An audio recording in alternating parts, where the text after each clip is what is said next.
Welcome everyone to today's session, Manager Bootcamp, Asset and Property Management Series. This is the final workshop in SCAMP's Asset Property Management Workshop Series. Today's session will cover a 2-hour training on how to reignite or introduce your passion for leadership. Effective leadership is grounded in your understanding of powerful interpersonal skills that inspire performance, communication, employee retention, and motivation to achieve goals.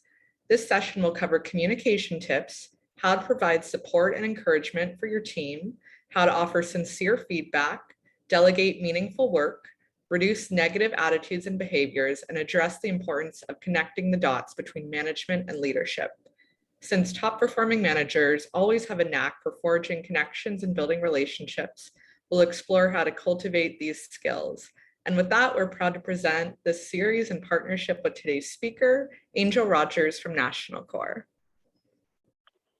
Thank you. Good morning, everybody. I hope everybody's having a terrific day. I am. I got good sleep last night, so that's a good thing. Thank you for joining us today for our final webinar. This is a topic that personally is near and dear to me. I have, just to get a little bit of background for what I do, is I am now the Director of Learning and Development here at National Core, but I started off as a leasing consultant and worked my way up. And so I have been in every position possible. I worked for many years on the conventional side, but for the past 25, well, that's hard to say out loud, but for the past 25, I've been on the affordable housing side of things.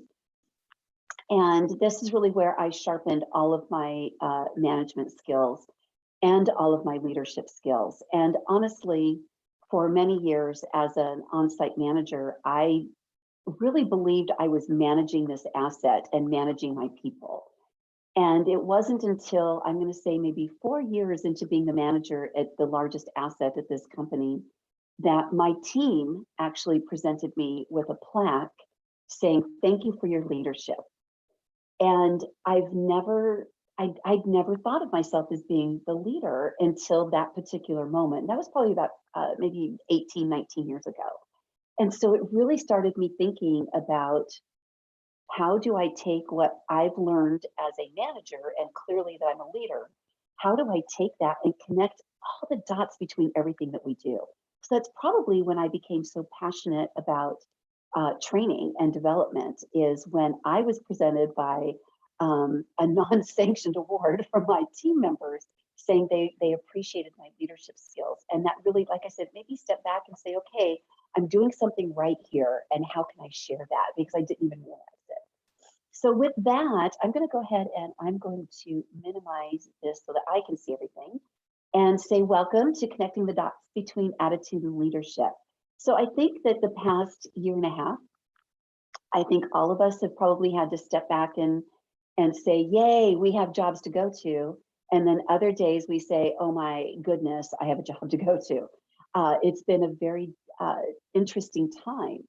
And we've really had to bring out all of the management and leadership skills that we can, because we're in, as I hate this, but I'm so tired of these, but we've had to pivot in these unprecedented times. So we thought that it was timely just to kind of remind everybody why we're here and how we can help our teams who are struggling. And don't fool yourself, your teams are struggling. I can tell you from experience, our teams are dealing with resident issues like they never have. We are losing, and when I say we, I mean as an industry, we're losing managers rapidly. I've seen the data to support this, that people are getting burnt out. So in order for us to keep that amazing talent that we have to make sure that our dots are connecting with them and really understand where they are. And so that's why I kind of bring it down to just connecting the dots between what we're doing as leaders to making sure our attitudes are really helping the people that we have on site and everybody around us. So I want to say welcome again. And the best thing about attitude is that it's the one thing that we all have the ability to control. We can't control what everybody else is doing. We can't control the weather. We can't control the Wi-Fi access. There's a lot of things we can't control, but we can control ourselves.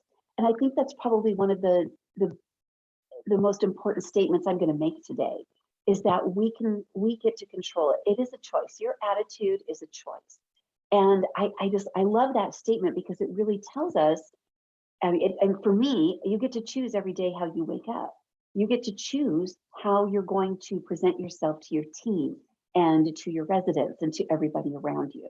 So never fool yourself to think that somebody else made you mad. You allowed them to make you mad, or you allowed them to frustrate you. And that's a hard concept to grasp. It's probably the hardest one I've ever had to learn, is that, oh, that person didn't make me mad. I allowed them to make me mad. So I need to choose how I'm going to move forward with it. So your attitude is your greatest asset, and it's the biggest choice that you make every single day. So our objectives, oh, there's my little winky face. Our objectives and our goals today, here's what we're going to be discussing. We're going to discuss why a leader's attitude is contagious, as well as looking at the 3 I's of effective leadership. I've kind of got this down to 3 different areas of where we can really have the greatest, where we can show our attitudes the best, as well as embracing turbulence with an amazing attitude. There's turbulence every single day, and we have to embrace it in order to get through it. Also talking about employee engagement and our internal customers, and improving the quality of your leadership, what you can do. And then I found something interesting. I found phrases to avoid, and I just added this not too long ago because it made, I made a statement, and when I heard the statement played back, it made me realize that I was talking in riddles. So I did a little research on it, and I found some phrases for us as leaders to avoid so that we aren't giving mixed messages. I found that really fascinating. And then what else? Staying positive. How do we stay positive? So I am going to ask you to interact when you can. I already see a question. I'm going to look at that in just a moment. But there are some aspects of this particular session that really do focus on your interaction. So there will be a few times where I ask to chat today. So I'm gonna say it now. Please participate with us. And yes, you will receive a copy of the presentation afterwards. That was the question that came up. We will absolutely do that. I'll send it to Olivia and Jeanette, and they can send it out to all of the participants. So again, be ready to chat with us if you get the opportunity. If you feel compelled, we would love to hear some of your answers on some of the different things we're going to talk about. All right, so we'll start by talking about, here we go, let me get down to my thing, here we go. So attitudes are contagious, and I want to ask you, if you were to be really honest with yourself, is your attitude worth catching? It's contagious. So is COVID Delta Plus. I guess it's Delta Plus today. I don't know. But is it worth catching? And I remember my dad of many, many years ago. In fact, I probably was a sophomore in high school. And most girls are not very pleasant as a freshman and sophomore year in high school. So if those of you who have girls or teenagers in that time frame, trust me, I remember not being so pleasant during those times either. But I remember my dad asking me if I thought that I had an attitude that was worth sharing with the world. And I remember having to sit back and go, okay, well, you know, because of my age, I thought my dad was a jerk, but I've never forgotten it. And I remember years later being able to tell him how influential that question was for me. So ask yourself today, we're going to just kind of sit back for a moment, sit in your attitude right now. And your attitude is contagious, especially as a leader. So is your attitude worth catching? Are there other people who are going to say, hey, I want to be around this person. This person is somebody I want to be around today. I love this. Okay, so it says my capstone final was based on attitude. It was a life changer. Thank you, MC Calibra. I want to make sure I say that right. Yes, it is so important to understand how our attitudes have everything to do with how we present ourselves, our well-being, our health. Everything is about attitude. So ask yourself, everybody kind of sit back, is it worth catching? And if it isn't, that's okay too, because you're allowed. I'm never going to be one of those people who says you're not allowed to have a crummy day. We are all allowed to have a crummy day, but we're the ones who can pull ourselves out of that crummy day. So again, one of the greatest gifts that a leader can bring to your team is that self-awareness and that understanding of how their attitude can impact the relationships that we have. And it impacts the performance of the team and everyone around them. And I can remember when I was leading my team on a property, I can remember days coming in and seeing, I remember one time in particular, my assistant manager walking into the office. I could watch her walk in from where my window in my office. And I could tell that this young lady was on a rant for the day just by her walk. And I remember telling everybody, okay, brace yourselves. I'm going in, save yourselves. I'm going to go in, I'm going to handle this, because I could see. And sure enough, this young lady came in and was just on a tear. And I was able to see that her attitude was not worth catching, and it would be contagious. We all know that. So I ended up sending her to do other chores that day, other tasks that were out of the office and off site, because I could see that. And there have also been times when I've walked in and said, okay, my energy is off the chart today. Sorry, y'all, you're to deal with me. Okay, kind of like today. I told my team that today. In fact, we laughed so hard, I had to redo my mascara, because I laughed my mascara off so hard because I have so much energy today. But there have been other times when I've also known that I needed to save my team because I didn't have my attitude wasn't worth catching yet. So it's okay to have a bad day, but you also have to be able to catch yourself because other people are watching. That's the one thing about being a leader. Everybody is watching everything that you do all the time. That's something that is, I talk about this in my manager boot camp. Everybody's watching, especially when you're in a management leadership position. Good morning. Somebody just said good morning. So hi, good morning. All right, so let's keep going. Let's talk about, let me see, notes here so I don't forget it. So I found this quote, and I think it's hilarious. So just know that I think this is really funny, but it kind of speaks to me, where it says, a positive attitude may not solve all the problems, but will annoy enough people to make it worth the effort. I actually think that's kind of funny. I do understand that there's a time and a place for a super bubbly attitude, but again, that positive attitude, if you come in with a positive attitude, you can influence, it's one of those eyes, you can influence the people around you.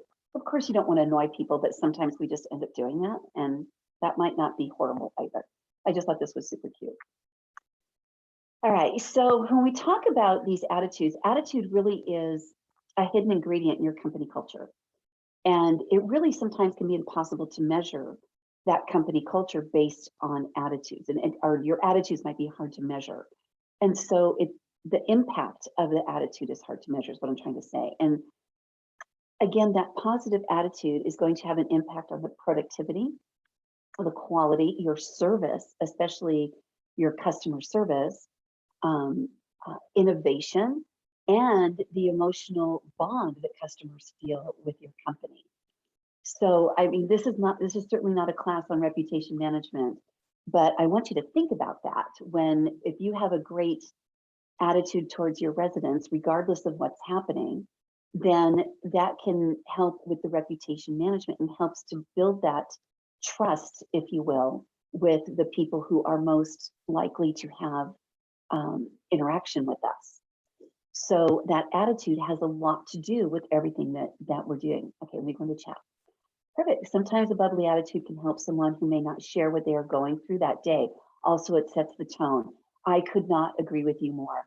I absolutely agree with that, MC, absolutely. And hello, hello, Bertie. Thank you very much for being here. You know, and it's funny, Star Apartments. Thanks, you guys. Thanks for saying hello. I love it. Good morning. And I love the name Star Apartments. I'm totally digging that. Anyway, I think that there's a time and place for that attitude and the bubbliness. And I will share, if I have time, I'll share with you at the end some of the things I've been through with that. So it's one of my parting statement today is some of the things that I've actually been through regarding my personal attitude. All right, so how do we inspire and motivate? How do we make this happen? How do we get our teams to be in that next place we need them to be? So how do we exhibit this positive behavior that our teams need to see? So now comes time for the reading glasses. Yay me. All right, so we start this by talking about developing a positive vision. All right, looking at things from a positive vision, literally. So a vision is the description of your clear mental picture of the future, right? So leaders with the right attitude have a positive vision of the future and a deep belief that they can turn that vision into a reality. That's what a leader does. It is important to note, and this is something that is very important, probably another one of those really key takeaways that I've had to learn myself, is that whatever your vision is, whether it's negative or positive, you're right. I want you to think about that. Whatever that vision is, being negative or positive, you're right in that, which means that it's going to be a self-fulfilling prophecy. So having that positive vision and developing your vision to look at things, and I know this is cliche, but the glass half full does make a very big difference on your team members. And once you have that vision, that positive vision, it helps you see things through in a more positive way. Also, setting goals and take actions daily. So this is how you turn that vision into reality, is setting goals. Leaders with a positive vision set goals and take the daily actions to turn those into a reality. So, I mean, this is not a class on goal setting by any stretch of the imagination. Hopefully everybody understands how to set SMART goals and to make those goals happen. But you have to look at those goals every day, or at least once in a while, to make sure that you're staying on the right track, so that you can, by glancing at your goals, by looking at those goals every day, it keeps it in front of you so that you can actually complete those goals. And that's a step towards the positive, which is absolutely everything that our employees are looking at us for. And then the third one, which is so important for all of us, is to really choose positive self-talk. This is pretty incredible. It's impossible to think without using words. Isn't that a fun statement? I want to say that again. It's impossible to think without using words. So because of that, you need to choose your words very wisely. We can't, the words we say to ourselves create our attitude and our emotions. So I want you guys to think about that. And you might not, what you're like, think, what's that have to do with leadership? Everything. So it's difficult to have a bad attitude if you're thinking about how grateful you are for everything, that you're grateful to be alive, that you're grateful for this amazing career that you have, for your friends, for your family, your coworkers, your clients, for technology, that we can still have training even though we can't be together. I mean, these are the kinds of things we need to be grateful for. So it's hard to have those negative thoughts come into your mind when you're choosing that positive self-talk. You need to choose your words very carefully that you say to yourself. Instead of thinking that you have a big challenge for the day, turn those words into you have a big opportunity for that day. So I don't have the book with me, but I promise to share it when I share the, I meant to bring it in with me. It's not in my library behind me. I just got a book that's called The Get To Philosophy. And so this book, and I'm only about halfway through it, but this book actually addresses how we have to change our thought process and have a paradigm shift. Instead of saying that we have to do something, that we change that, which really has a lot to do with positive self-talk, is to change it that we get to do something.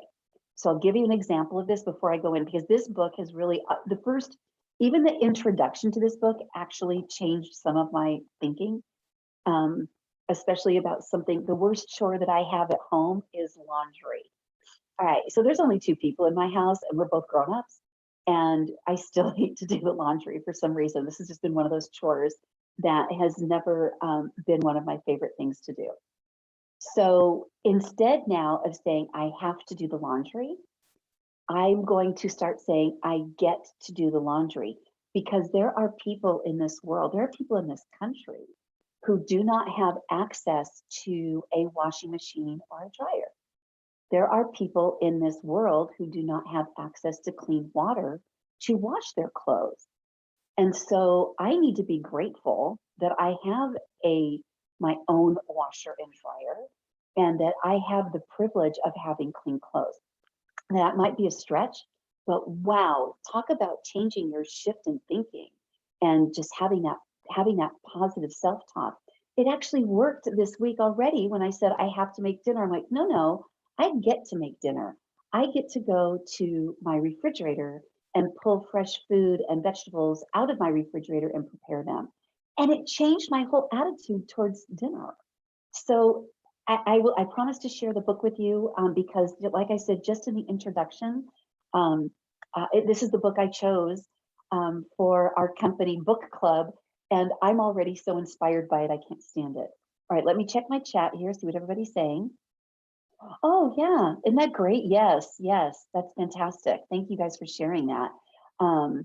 Exactly how you look at doing your chores. I'm thankful that I've clothes to wash. Yeah, me too. Yeah, that's fantastic. It is a great new attitude changer, and it is something you have to look at every day. This is not just at home. I mean, this is at work. This is everything we do. Daniel, I have to go get the title of the book. I think it's called The Get To Philosophy, but I promise I will. I promise I'll share it with you because it's so fantastic. Like I said, I got through half of the introduction and my mind was already blown by it because it totally ties into everything we're talking about here about positive behaviors. All right, so I love sharing this kind of information. I wish I had written the book. Dang it! I wished I'd thought of it. Okay. All right. Here's a few more things that we're going to talk about. So another way that we motivate and inspire our people and exhibit this positive behavior is to hang out with other positive people. So it's hard to be negative about life when you only hang out with negative people. On the other hand, it's really difficult to be positive when you're only surrounded by negative people. Oh my goodness. Choose your associates carefully and choose your friends carefully. And I'm going to go out on a limb here and say, choose your Facebook time carefully because Facebook can even be a big fat downer when you're looking at certain groups. So I belong to a blog called Multifamily Share Space. And that one's pretty positive. There's another one that's not so positive that I've stopped looking at because it didn't matter what people posted. It was all about the negative instead of the positive. And if you dwell in that, which is another one of my favorite words, if you dwell in that negativity, you're going to stay there. And I don't think any of us want to be dwelling. When I think of dwelling, I think of cave dwellers, and I don't want to be a cave dweller. I want to dwell in something positive. So be careful who you hang out with and who you associate with. And if they don't like your positivity, that's a sign that you might not need to be associating with them. If they're your coworkers, then that might need a sign that they need this seminar too. And let me know about that. The next one is focus on job responsibilities and not job function. All of these are so incredibly vital to what we do. So when we look at this one, whenever I hear anybody say, that's not my job, it makes me cringe all the way from my head to my toes. It makes me cringe. That's a very career limiting habit to say, oh, not my job description. Oh, that's not my job. Even if it's not your job, think about this. Will the task have a negative impact on your customer or another team member? So even if it's not your job, if you don't do something, is that going to affect the overall big picture? Does it affect another team member? Does it affect our end user, the resident? So even if it's not your job, you should still look at that task. It may not be your job, but it might be your responsibility. So I want you to think about that. So this is another really crazy example of that. So ladies and gentlemen, I am first and foremost a property manager. Always have been to my core, I always will be. But here at our corporate office, this is such a dumb example, but it actually, I think it'll make sense to those of you who are on this call, especially. These masks are everywhere. They're everywhere. People just drop masks. They're all over the place. And I'm gonna say probably about 3 or 4 weeks ago, I parked my car and I saw a mask on the ground and I thought, well, surely there's going to be somebody to pick it up. Well, of course, there's nobody here named Shirley. So did it get picked up? No. I went out to my car to leave for the day and the mask was still there. And I stood there for a minute. I'm like, okay, once a property manager, always property manager. And I didn't even hesitate. I got a tissue. I didn't touch it directly because, COVID, whatever. But I got a tissue out of my car and picked up the mask and picked up a can that somebody had left in the parking lot too. Was it my job? No, absolutely not. But do I feel like it was part of my responsibility as being a team member here? Absolutely. So it really isn't about whose job it is. It's about the responsibility of having these jobs. And then this is my favorite one. Think funny. Oh my goodness. Having the ability to think funny, laugh, and not take yourself so seriously when things go wrong really do help maintain a positive attitude. Learn to laugh often and learn to laugh at yourself. One of the reasons that my mascara was off this morning is because I laughed at myself so hard. My team and I told the story. I told on myself, told the story, and my team and I had a great time laughing about it. So this really is that positivity. I walked into my team members and I said, "Oh my gosh, you guys are all in so much trouble because I got good sleep last night." And I kept telling, we all told stories about getting good sleep and not getting good sleep, and we just ended up laughing at ourselves really hard. And it started the day off in such a positive environment here. I mean, I have my earbuds in, but it wouldn't surprise me if you can hear some of my team members because everybody's on this really happy, positive vibe right now. And it's because we started it that way by talking. Yes, I agree. I believe that you do get back what you put in. George, I absolutely believe in that. And somebody says, "This is so true. I just tell myself there's nothing serious really going on." Right? At the end of the day, we can always fix whatever it is that happened. I think that's no matter what. And we're going to talk about that too.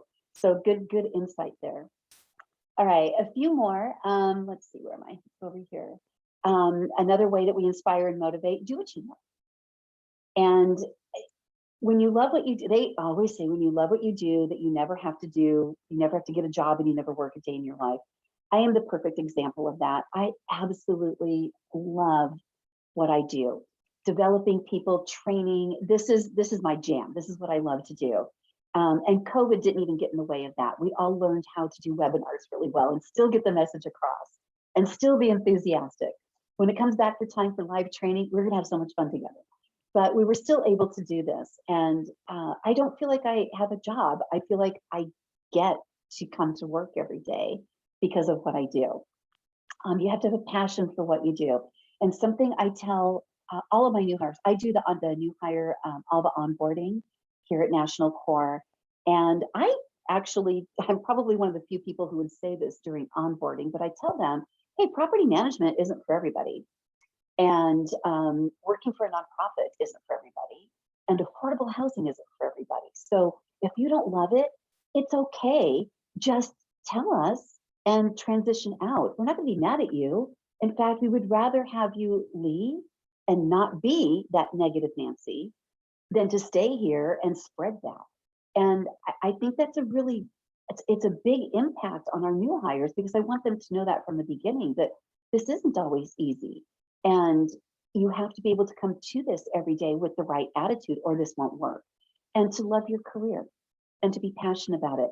Another way to love your career, ladies and gentlemen, take your vacation time. Take your vacation time. It is imperative that you get that time to yourself because that helps you come back fresh. It just so happens I just got back from vacation a week ago, so I'm super excited to be back, but even though I'd rather still be in Hawaii, right? But it does reinvigorate you. So it helps you to be passionate when you take that time away from it because you come back and you look forward to what the task at hand. Another one is to stay physically fit. So this isn't as easy sometimes, especially with some of the weird things that we've been going through the past year, but staying physically fit and having that stamina is really important. When you do what you know you should do and you don't do what you know you shouldn't do, you feel better about yourself. When you feel good about yourself, positive thoughts lead to a positive attitude. So I'm certainly not going to get on. I need to take my own advice on this one. Trust me. It's easy to fall out of a routine when the world is out of your own routine. But if you can just get up and walk around, we actually have a treadmill in our office. I wear heels. That's my excuse to not go on the treadmill here at the office. But I do try to do something, at least something every single day to get my heart rate going, whether it be doing, I have a pool at home, so I do aqua exercises, just something. And we have a walking club when it's not so hot. I'm out here in the Inland Empire. It's very, very difficult to do a walking club right now, but we just try to do something that keeps us a little bit more fit because it does help your attitude. And then of course, stay focused on your results. So stay focused on achieving achieving your positive results at work. We've all been challenged with things that happen either within our personal life or with our family or with COVID. We've all had all of this has impacted, it's had a significant impact. It can have a significant impact on our attitude, but we have to make sure that as leaders, we're not letting that drag us down because we're being watched. Everything we do is having an impact. So the only thing worse than feeling bad about what's happening in the world and what's happening at home is combining that with poor work results. So we really do need to stay focused when we're here. The world is going to happen outside of what we're doing no matter what. And you can't control what's happening out there. What you can control is you, and choose that attitude. Remember, your attitude's a choice. All right, all kinds of stuff in the chat. Let's see what's happening here. Let's see. Yes, passion to help people, absolutely. Let's see what else. You have to like people to be in our business. Yeah, I do appreciate your comments. The advice associated with positive people.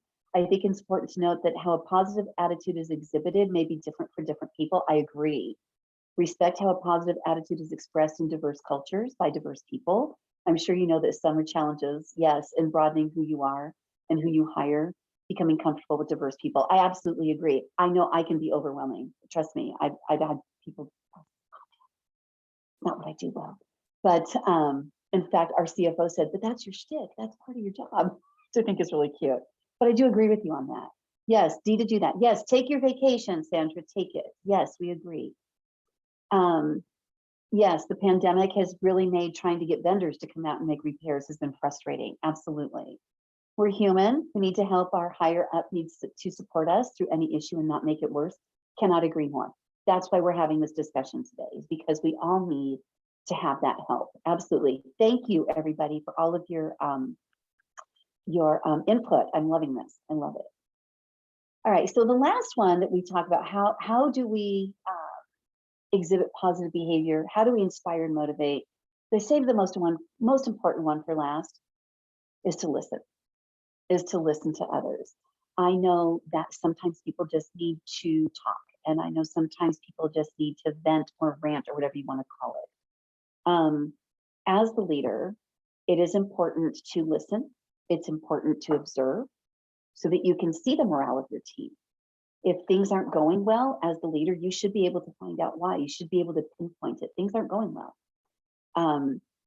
If the team is flat or is down, you need to check yourself and see, is it because of me? Am I not exhibiting that positive behavior? Conversely, when the team is up and motivated, there's a good chance it's related to your behavior. Listen, observe, and determine what attitude you want to project to your team. And one of the things I've been saying for so many years is the name of the game is not called following the manager. The name of the game is called following the leader. And so what your actions have a there's a direct thread to how your team is going to respond. So if you come in a mood, then your team members are going to adopt that mood. And then guess what? They're going to take that out on your end user, the customer. So you really do, that's your resident. So you really are, it's your choice how you come in. And I want to say be true to yourself every time you can be. Of course, that's the name of the game. That's the end message here. But I also believe in something called fake it till you make it. And that doesn't mean that you sugarcoat something or pretend something's not wrong. But you need to check that negativity before you walk in the office, because it will project on the others around you. I mean, if we're to be honest with ourselves, how many times has someone else done that for you? Where you've come in a pretty decent mood, but a coworker or your manager or somebody else in your department or in your company is not in that good mood. And all of a sudden you go from sitting like this to like, okay, as the minutes go by and you're like this, because this person you've allowed that person to dampen your mood, because that's what it does. So we need to check ourselves and really understand what we bring to this and listen to the team. Really just take some time to listen. And I'll tell you something kind of funny. Our CEO was in the office this morning and he was around the corner and we didn't know it. And our little pod was having a conversation. And when he came from around the corner, we were like, cool, he totally heard that. He heard us having synergy and being impactful and intentional. So it was kind of cool that he heard that. He wasn't spying on us. He just happened to be around the corner. At least I don't think he was spying on us. And if he was, it's okay. But again, he's just listening to people has a huge impact, and let them finish what it is they're saying before you start interjecting. So let's see. So as the manager of my building, if there's an issue, I take all three case managers' opinion on how to fix it. That's a great thing to do. Listen to everybody who's involved. I've adopted the statement, it's not right or wrong, it just is. You know what? I love that, because I'll tell you something else. One of the other things that I have, another saying I've adopted, and it's kind of funny. It's, I love people for everything they are and everything they aren't. Because that's what we have to do. That's what we have to do. So thank you for sharing that. Again, the name of the game is following the leader. All right. So here's a fun graphic I found that I thought was really impactful too, because attitude reflects leadership, and true leadership is an attitude that naturally inspires and motivates others. So let that sink in. True leadership is an attitude that naturally inspires and motivates others around you. All right, so that's how we start. That's how we have an impact, and that's how we can keep people motivated, is by looking into ourselves. It's not about everybody else, y'all. It's about us. It's about how we are approaching this, and this is how we exhibit those positive behaviors. So let's jump into those 3 I's of leadership, the 3 I's that I've identified. Another fourth I, I guess. There's a lot of different views and perspectives on leadership. I do not have a degree in business leadership. I do not have that at all. I do have years and years of being a manager and being a leader. So these are strategies that I have found, and based on the research that I've done. There is not a one size fits all when it comes to determining what works for you, because what works for me might not work for you. That doesn't mean it's right or wrong either. It just means that you have a different strategy. And again, what works for you works for you. There's no one size fits all. However, every leader does need to have a foundation of leadership. There has to be a way to build your own leadership model. And I think my earrings are actually making noise, so I'm going to take them out. You think I know that one now, right? Yeah. All right. So one thing to think about too is the simpler the better. The simpler the better when it comes to determining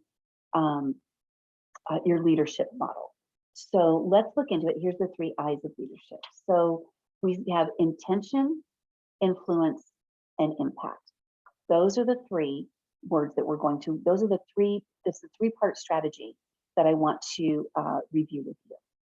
So these are the elements that you build from the inside out. And really this helps you with your own core identity and your purpose as well. So this is a word we've heard a lot in business recently, is the word intention. So I love this saying, live less out of habit and more out of intent. So leaders are intentional, or they need to be intentional. There needs to be a plan behind what it is that you're trying to achieve, those goals that you're focusing on. So leaders live and lead on purpose. Let that sink in. We live and lead on purpose. We have a purpose. Leaders are thoughtful when it comes to who they are and what they are seeking to achieve. So in other words, they have a plan. There's a thought process here and a plan. I love this. History has shown us that leaders can influence people, but often their leadership is more about playing a role purposefully creating those outcomes. So being purposeful. Leaders use their influence without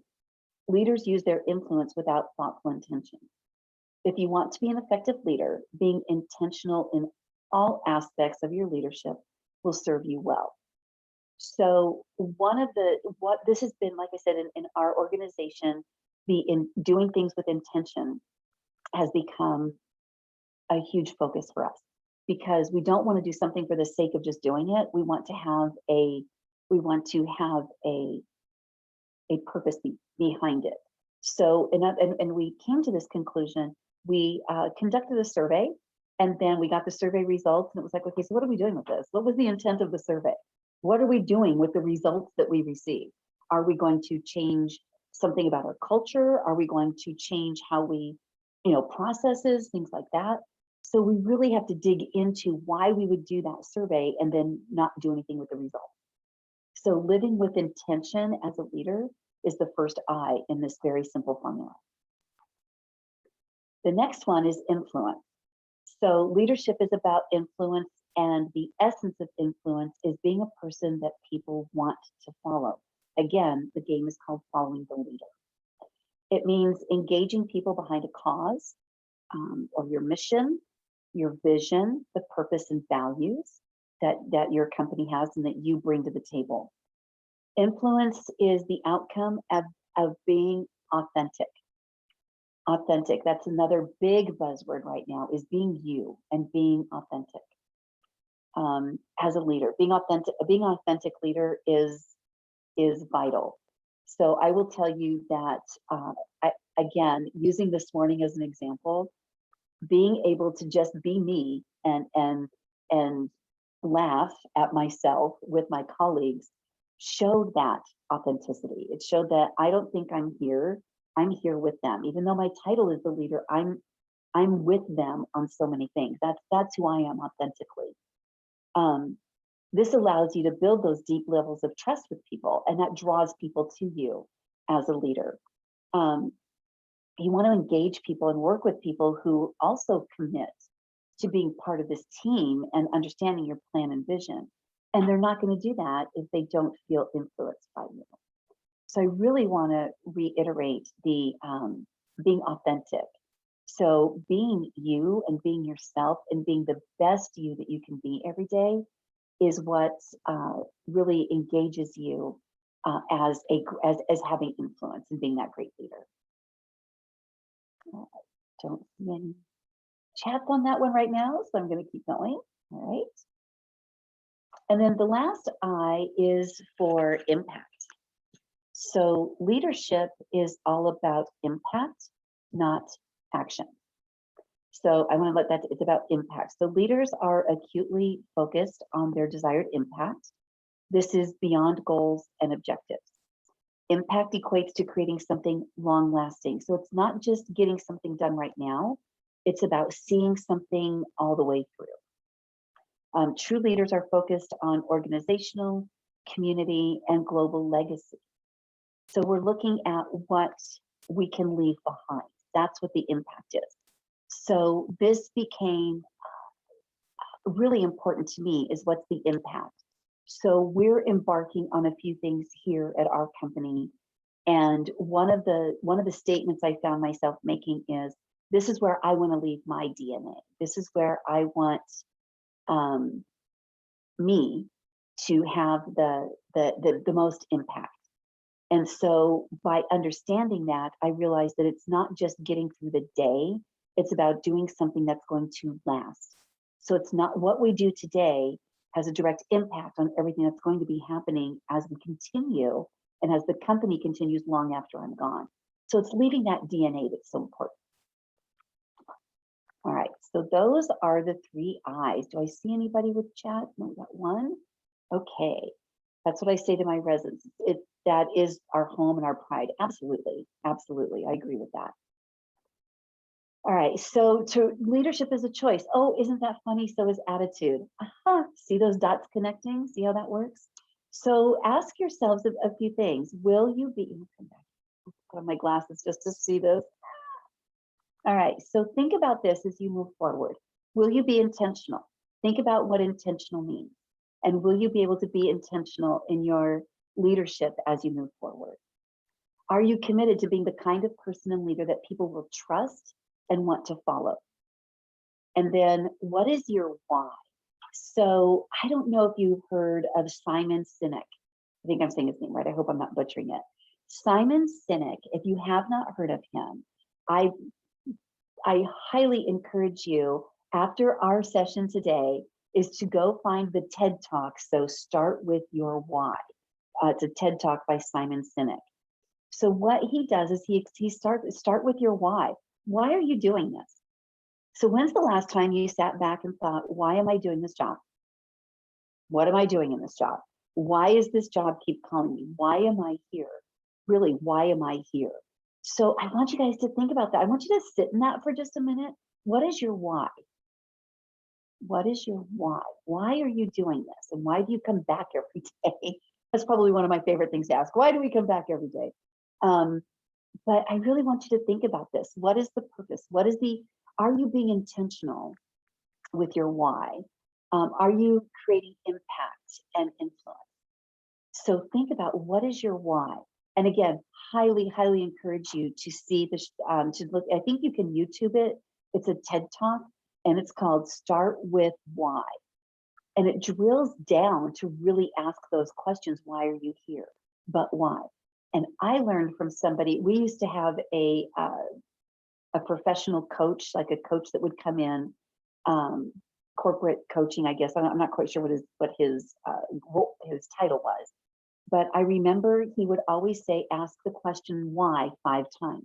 If you're trying to get to the bottom of a problem, ask yourself why. If somebody gives you an answer, but why? And then ask again, but why?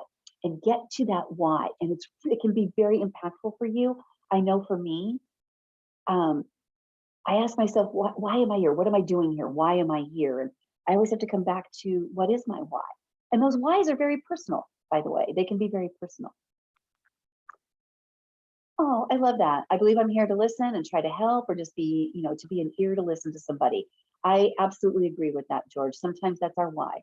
So, and guess what? Your why can change from day to day.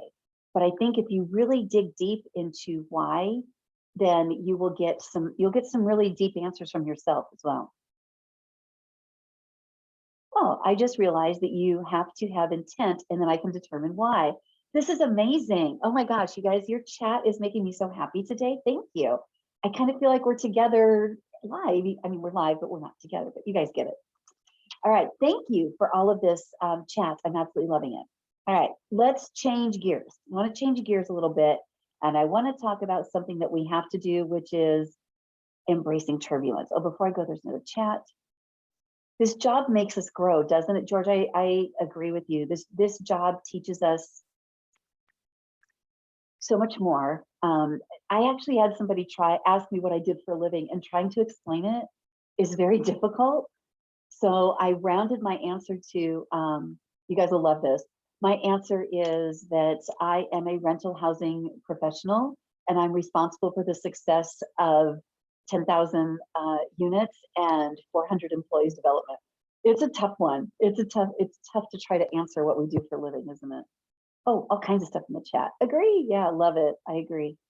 Yeah, we learn to do so much in this industry. I mean, gosh, you guys know how to change toilets now that you never thought you'd ever do before. And you learn so much. You learn multitasking. You learn, it's a great career, isn't it? Otherwise we wouldn't be here. All right. And even with those great careers and those good days that we have, there is turbulence. So what can go wrong in a single day?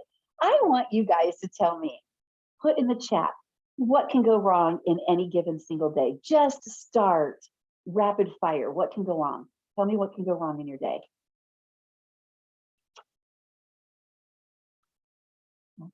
Okay, here we go. You lost your phone. That's a bummer. COVID, everything. Resident having a bad day. Absolutely. What else could go down? Resident have leaks. Yes. A leak from the 3rd to the 2nd floor, which will eventually go to the 1st. Staff not showing up.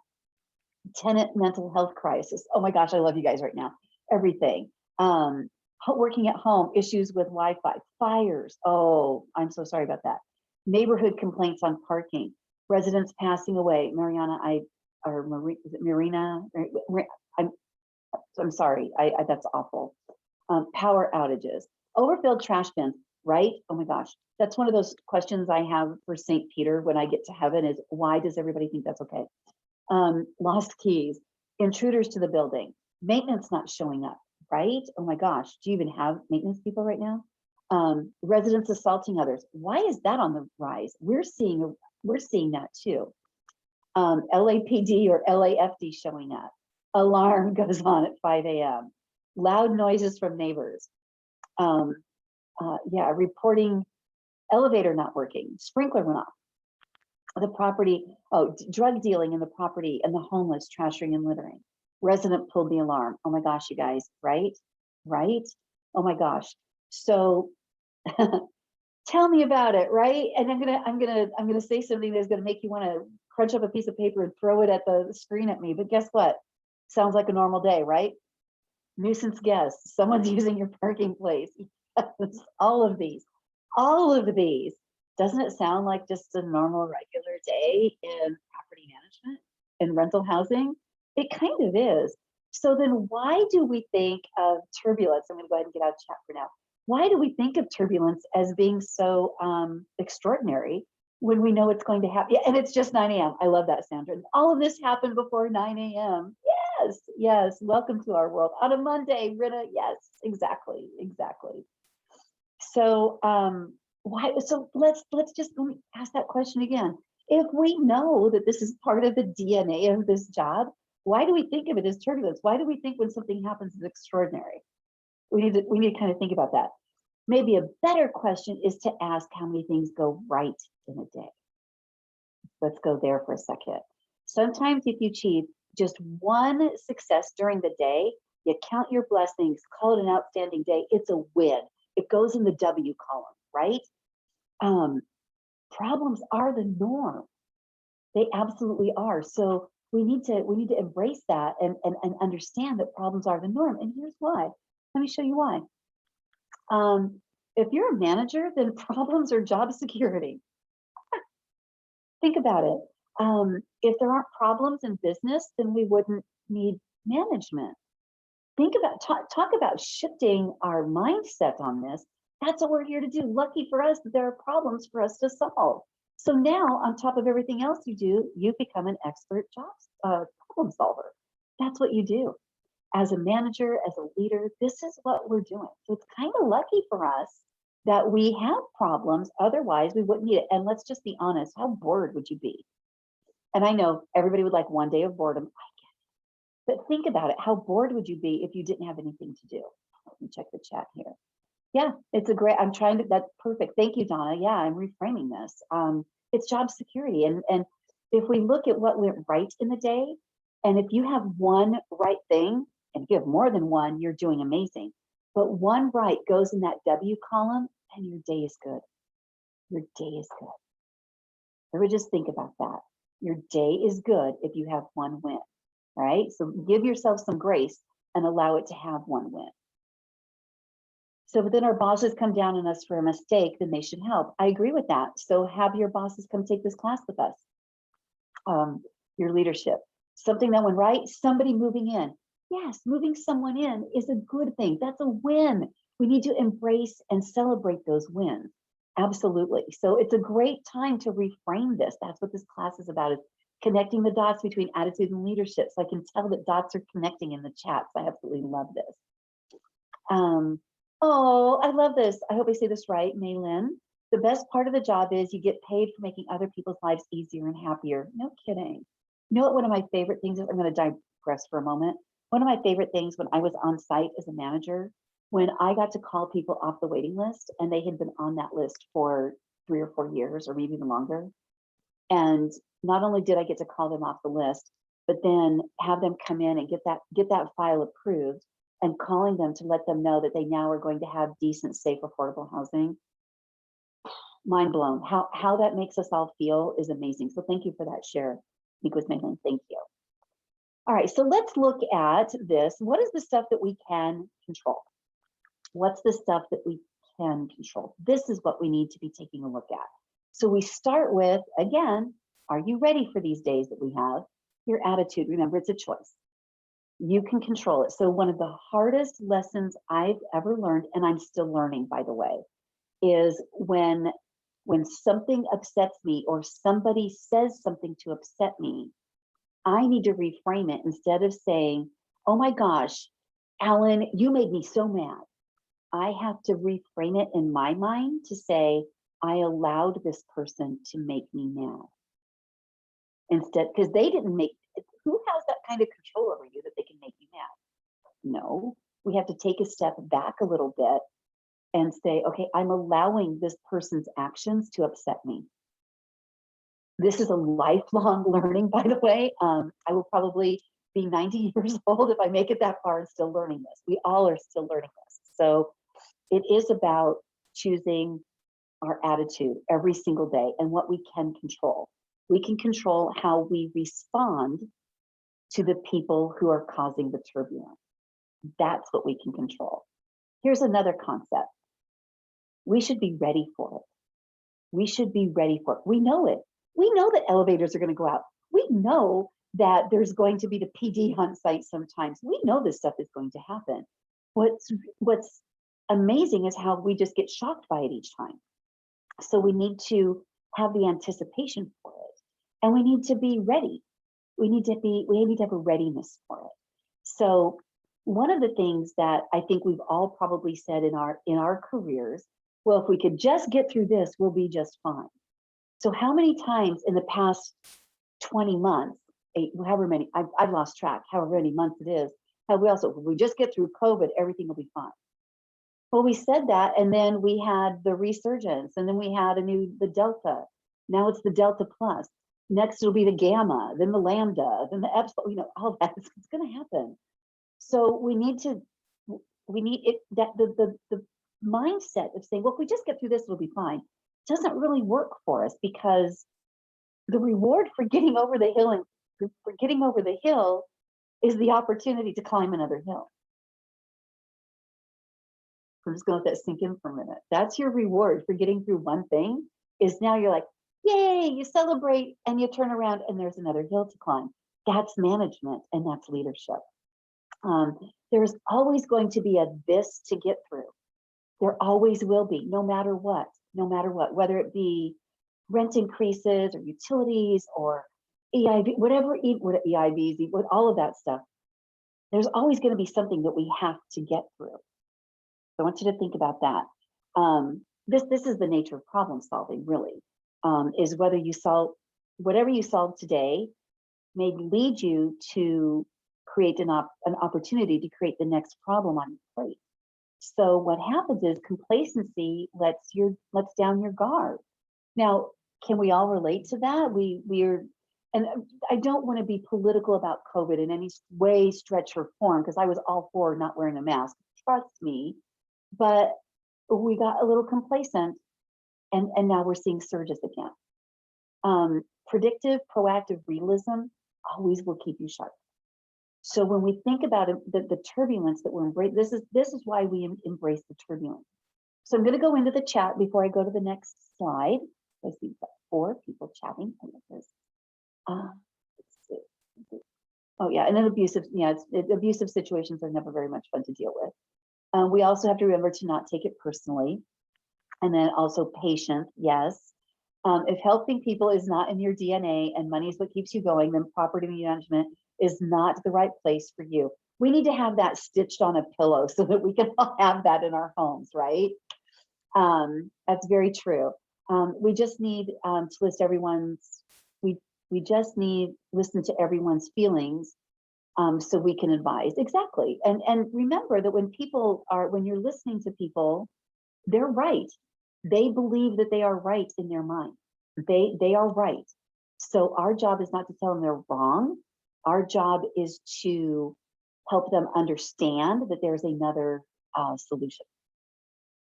Like that reframing, I just came up with that. All right, so let's keep, okay, very good. I love how participatory this is today.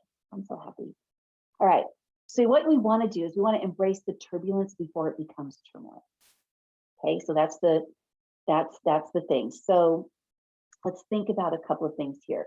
Did your last project that didn't go your way, did it take you down or prepare you for the next one to outperform it? Because it becomes turmoil if you didn't learn from that last hill that you climbed. Did your last failure, because we've all had them, did it demoralize you or did it teach you to make better decisions? And I will tell you that one of my greatest mentors, her name was Annie Rodriguez, was one of my favorite. When I was 25 years old, that was just a few days ago, She was one of my biggest mentors, and she still is. And we're still in touch. She said, every mistake you make today means $signs later. And I didn't understand that at first, but when you're able to learn from your mistake that you made today and learn from it so it doesn't happen again, that takes you up that ladder of success. So she was absolutely right. Every mistake you make and everything you do today leads you to those $signs later. I'll just never forget that. I like this one. If you know that bombs are regularly going to drop, don't be surprised when they do. Don't be surprised when the bombs drop. You know they're going to happen. You know there's going to be somebody who doesn't turn in their research paperwork on time and then blame you for it. Be prepared for it. Have those stock answers. Be ready for it. Remember, this is the attitude of leadership. You're preparing for those times of turbulence. Turbulence is probably your constant companion. I want you to think about that. Celebrate those small wins, but never be fooled by a few quiet hours. That's one of my favorite things to say. I can remember, oh my gosh, I can remember being at my site, and it was I remember this so vividly, and I wish the ladies who were with me at that time were on this call because they're still in the industry. I don't know if they are, but this is so funny. I remember saying one time, I had my leasing agent and my assistant manager out there. I remember walking outside and going out to the leasing area and going, okay, guys, our research are caught up. Our move-ins are done. Our move-outs are done. And I don't have any invoices to process what's wrong. What is wrong? There's nothing happening. And all of us at the same time are like, shh, don't say it out loud. Don't say it out loud because you know that's going to invite it. Well, it felt weird to not have something going on. Isn't that funny? So I remember very specifically that I said, well, if we don't have a whole lot of projects right now, I'm going to make some projects up and we're going to go shop our competition. So I remember that very specifically. But again, quiet hours, don't be fooled by them because you know that something else is going to happen with that. Once you are comfortable with the inevitability and unpredictability, your confidence level rises. So once you know it's coming and you know how to handle it. So you're like, problem, you come in with a great attitude, problem's there, you tackle the problem, get over the hill, boom, win. Next problem, go on. It all comes back to that leadership attitude. You learn to adjust change and learn to address the challenges because you accept that it's constant. And the one thing that we always have to remember, and this is something that when I was flying to Hawaii, I heard it again twice on my flights. Remember, in the absence of oxygen and in the event that those oxygen masks fall down, take care of yourself first and other people second. And that's part of embracing the turbulence. Take care of you. You get right in your head of what you need to do to embrace this turbulence. And then before it becomes turmoil, you start helping other people. And every time I hear that on the airplane, I always nudge my husband and say, see, I told you, even the airlines tell us to take care of ourselves first. And he giggles and says, yeah, that's what you say. All right, so let's go to the chat, see what y'all are saying about this one. Let's see. Send out, but man, make me work harder next time. Yeah. I enjoy those moments until the next bomb. Isn't that funny? Yeah, that's kind of funny. Yeah. I enjoy the moments too, but then I start getting a little bit restless, which is kind of funny. It's like, why would you get restless when you're just crazy? All right, we're going. Let me see how I'm doing on time. I'm having so much fun today. Oh my gosh. Okay, so let's change gears again. Oh, another chat before we go. Bring it on. All right. Woohoo! Bring on those bombs. Bring on the turbulence, but not turmoil, right? Okay, very good. All right, so now what I want to do is I want to talk about, this is a really important topic, is really understanding the engagement levels that we are experiencing with our customers, with our internal customers, which is our team members. So I know there's a wide variety of positions on the call this morning. So this could be, asset managers with your managers, with community managers, property managers, compliance managers. This is all about the people you work with. Your internal customer are the people that sit next to you, that are in a different department, but we need each other. We work interdependently. Because I know that property management can't work without compliance. Compliance needs to work with asset management. Asset management needs a leasing consultant to pull reports. I mean, we all work together.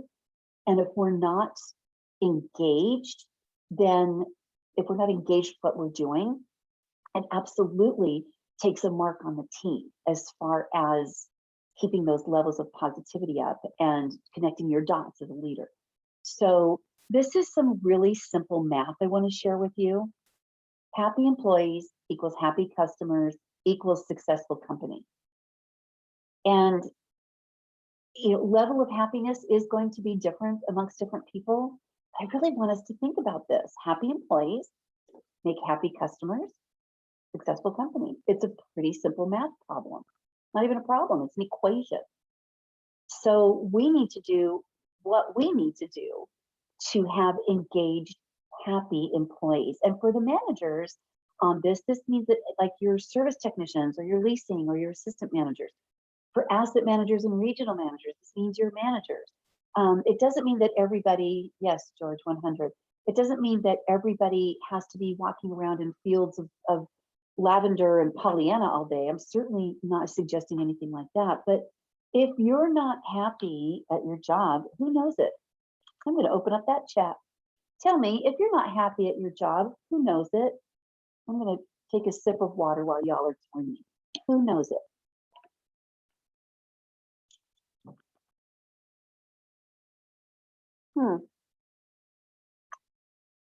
Here we go. So let me go. Yes, everyone. Christina, everyone. Angelica, everyone. Staff, tenements, the tenement. Where's that from? Tenant. The customers, everyone. Residents, coworkers, leadership, your employees, your customers. What about your family? Tenants, your family, your friends, everybody. Everybody knows it when you're not engaged, when you don't care, when you're just punching a clock. Yes, George, especially our families, don't they? Oh my gosh, yes, especially. So let's think about this. So let's think about what we can do as managers, as leaders, to connect the dots to make sure that our customers, our employees, our customers are engaged. So this is what engagement looks like. So I could spend an hour on each one of these. Don't worry, I'm not, but I could. But let's look at this. So engagement is in the center here. So what does it take to have an engaged employee? Let's start at the top and talk about work-life balance. This is crucial. If you are living to work and working to live, there's an issue there. You need to have some kind of balance. Yes, be passionate about your job, but if you bring it home and only worry about, and some of you might be working at home. So for those of you on the call who are actually still working remotely, my heart goes out to you. I've got a hybrid right now. I'm doing a little bit of both. We are coming in the office, but we are working at home. And that work-life balance has been severely challenged over the past 18 months, 20 months, however long we've had COVID. So being able to work with it, you need to be able to shut down the work. You need to have your time off. That's why I say take your vacation, take your days off. When you are not on call, do not answer call. When you're on call, you have to do that. But I want you to really think about this. Are your employees getting the time off they need? Are they separating, especially if you live on site? Are you separating the time between work and your home life? And having some hobbies that keep your mindset away from work is extremely important. This was so important that at several years ago at one of our employee meetings, our all employee meetings, I actually created a session just on how to achieve that work-life balance. So that is so important. The next one we'll talk about is processes. Your processes need to be crystal clear, because if you don't tell people how to succeed, then they're going to do their own thing. And then they're going to be told you didn't follow procedure, but nobody told them what procedure was. So the processes need to be in place. An engaged employee will know and understand the processes and procedures and then follow them accordingly. People, hey, what kind of people are you hiring? Engaged people like to talk to and be engaged with other people. So the people you're hiring comes into the mix as well. Are there opportunities for growth? Are there opportunities for more knowledge? Are there opportunities to move up? What are the opportunities that people have? People are engaged when they know that there's a future. And especially if that future is moving up for them. Are you creating those opportunities? You can never underestimate how important recognition is. Never, ever underestimate it. So we've done a lot of things with our company. We're pretty celebratory here, and we really do like to celebrate our successes and celebrate our teams as much as we possibly can. Obviously, COVID has made that a little bit more difficult. So I'll just share with you one of the things we recently did. Last year, the National Apartment Association deemed a day in July as to be National Apartment Teams Day. They created a hashtag, they created this whole movement around Apartment Teams Day. So it was hashtag AP Teams Day. And so last year, when I got wind of this, because I'm active with that association, I'm like, I want to do something. So we sent pizzas to all 100 of our properties. By the way, that was no easy feat, but we did it. Because we wanted people to know, hey, just out of the blue, we're sending you a pizza. So the day before, we were smart. The day before, we emailed every team and said, hey, be at your office tomorrow at noon, you're getting a pizza. It was fantastic. The level of appreciation was over the moon. We have, when COVID I'm going to say back in April of last year, we sent them cookies. We sent all of our site cookies. We have all kinds of ways to recognize people here at the corporate office with cookies and snacks and just keeping people going, just that recognition of, hey, you guys are working really hard. So this year for Apartment Teams Day, I didn't want to do food again, but I was able to do some branded swag just to send to each property. People are going crazy over it because we're recognizing. I actually got them a little cooler with our brand on it that says, we think you're the coolest. Very punny, but it worked and people are excited about it because we're recognizing that. Recognition is not just about a dollar amount. It is about sending them something randomly saying thank you. So if you're in the position as a leader right now to do something with your teams, even if it's a couple of paid hours of PTO, during COVID, that's been what people covet the most, is being able to take a couple hours off and get paid for it and not use their vacation or sick time. So just think about that. Recognition, I can't say enough about this. I have to because of time, but really this is this is how people are engaged when they know that the recognition is coming. We also have an internal awards program, which keeps people very engaged as well. And then of course, culture and diversity, knowing that they're working for a company that embraces and acknowledges talent regardless. That is a very big component. So making certain that you are expressing how you are going to keep everyone engaged and everyone involved, and offering those diversity classes and learning opportunities for everybody. This is what engagement looks like, is having all of these things in place. This is a lot, but this is what we do as leaders. All right, let me check my chat before we go on. Let's see, okay. As a resident manager, I learned a long time ago to leave it in the office and do not take it home, even if it's upstairs. I've been there, done that. Small things make a big impact, they do. Let's see, I work with different agencies in my office. I invite them to lunch. You know what, exactly. You know what, feed people, they love it. Work as a team with coworkers and residents, communication is the key, and that is a form of recognition, isn't it? By actually communicating with people is a form of recognition. Very good, you guys, nice work. All right, so how do we do this? So what does that look like? Okay, this is fun. There's 3 groups of employees. So you've got these 3 groups of people. Do these people look familiar to you? You've got your engaged employee, you've got the not engaged employee, and the actively disengaged employee. So the engaged employee is thinking, I love this job. I love this job. They're happy. These employees are loyal and psychologically committed to your organization. They are more productive. They are more likely to stay with their organization for at least a year and less likely to have accidents on the job. Let that sink in for a minute. They're also less likely to steal from your organization. And these employees have most of their performance-related workplace needs met. This is what we're aiming for. We want people to say, yay, yay, I love my job. The not engaged employee is kind of dangerous. This is the person who's in the middle. They're a little bit dangerous. They're saying, well, I'm kind of busy. So they're too busy to help anybody. These employees may be productive, but they're not as connected to the organization or to the mission. They are more likely to miss work days and more likely to leave the organization. These employees have some of their performance-related workplace needs, but they may have some of their needs unmet.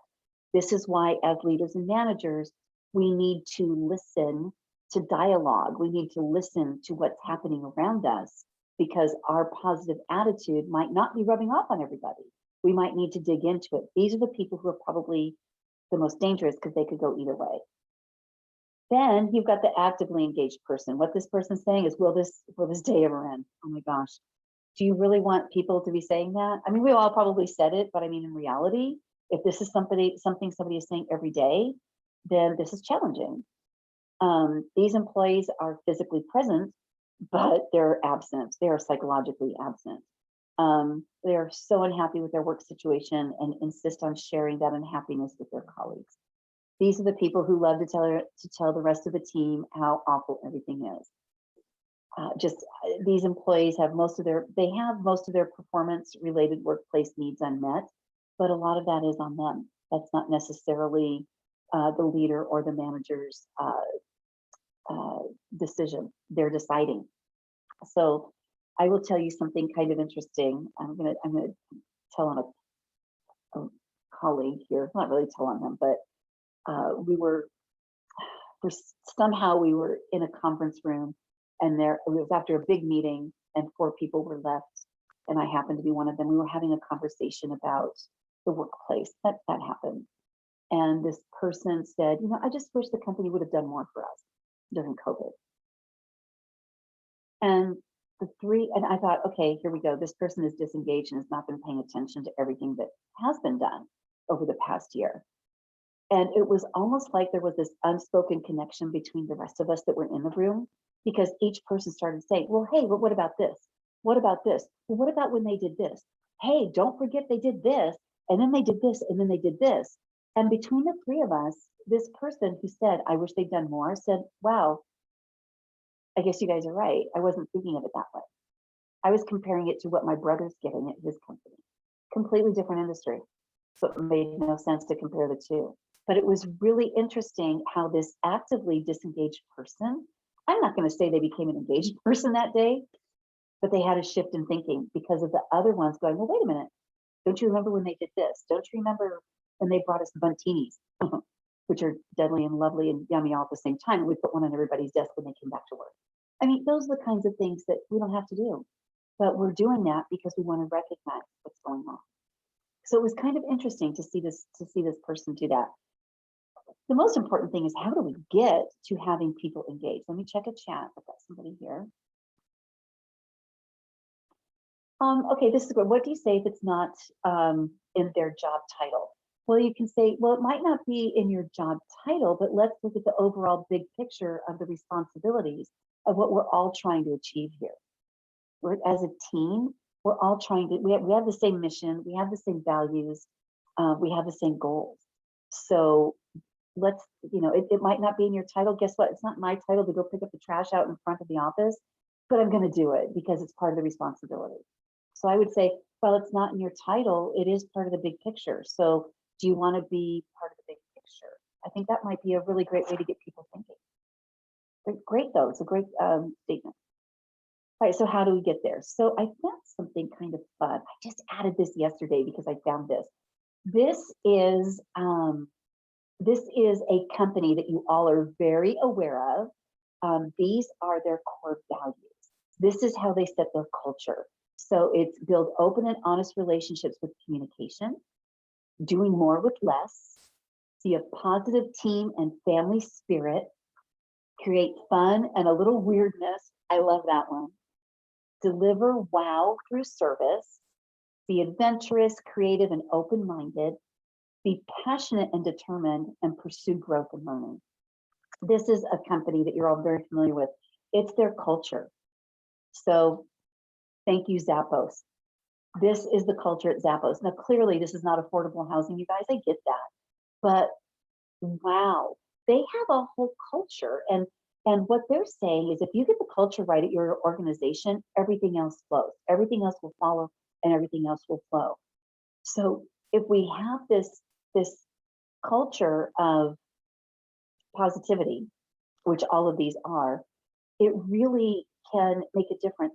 I'm going to tell you something that I am now going, because I just found this very recently. I mean, I've always known Zappos is a cool company, but I got something from one of my resources sent me something, and I clicked the link and started reading it. Their onboarding is called the School of Wow. How fun is that? So I'm going to be looking even more into this. They actually, before COVID, they had a culture camp that you could actually pay to go to. So trust me when I say I'm going to be looking into that, because I think we have a lot to learn from other industries as well. Oh, thank you for sharing this. You've had a shift. I like the term I get to and intention are my new adopted things to think and do. I'm not sure what, I think this is a very long name. So Steph, thank you. Thank you for sharing that. It is a shift of thinking. And you know what? You have to remind yourself to do that shift of thinking every day, which is okay. That's part of growing. That's part of growing. All right. So what I want to do is, because I want to put in the interest of time. Let me see how I'm doing. Oh my gosh. Okay, perfect. When we do this live, we can do a live activity. But I want you to think about, and maybe put in the chat, let's open up the chat and put down, let me click on this. Go ahead, you have to find a person, just go ahead and just do this on your own. And what items are important for you, for your own work engagement? What are you looking at? What do you need to be engaged? What do you need to be engaged? Go ahead and start putting those in the chat, and we'll see, because I have a whole list that we can compare it to. So what do you need from your company to be engaged?